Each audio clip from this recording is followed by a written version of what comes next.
Hi guys, I'm back with tip 8. So, tip 8 is don't be scared of fats. Fat phobia is a huge deal right now.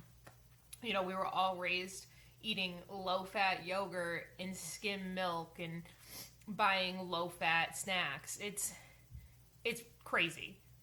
You don't need to avoid fat. You need to avoid hydrogenated, unhealthy fat. But when it comes to like naturally occurring fat in foods, especially when it comes to like dairy products, especially if you're eating grass fed, don't worry about the fat. Drink whole milk. Eat whole milk yogurt. When it comes to meat, don't worry about buying the leanest meat out there. It's not important. Your body knows what to do with those fats. They haven't been altered.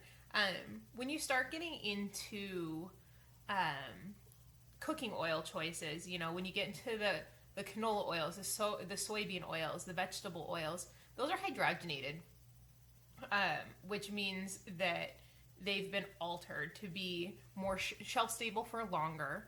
But the process that it takes that the oil goes through to make it into this shelf stable hydrogenated oil is really caustic and really it's an aggressive process. So it becomes kind of one of those frankenfoods that your body doesn't really, recognize.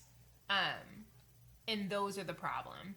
Eating highly refined processed oils, along with a highly refined processed carbohydrate diet is where a lot of the problems that we see with people's health are. It's not the whole fat yogurt. It's not the whole fat milk.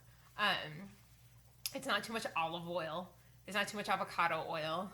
None of those, it's not too much fish oil. None of those oils are the problem. So don't be too scared of fats. I think that when a lot of people, especially people with a fat loss goal, decrease their carbohydrate intake, but are also at the same time scared of fats. So then they eat a low carbohydrate, low fat diet. And what ends up happening is that they just eat protein and vegetables, and that is not a very sustainable diet for most people. So let me give you some assurance. It's okay to eat a little more fat, especially if you're decreasing your carbohydrates. It's going to help you stay more satiated. Not to mention you actually need fat to live. There's fat-soluble vitamins. Fats play a huge role in your body. So don't stress the fats. Just make sure that you're making good fat choices and staying away from the kind of crappier hydrogenated oils.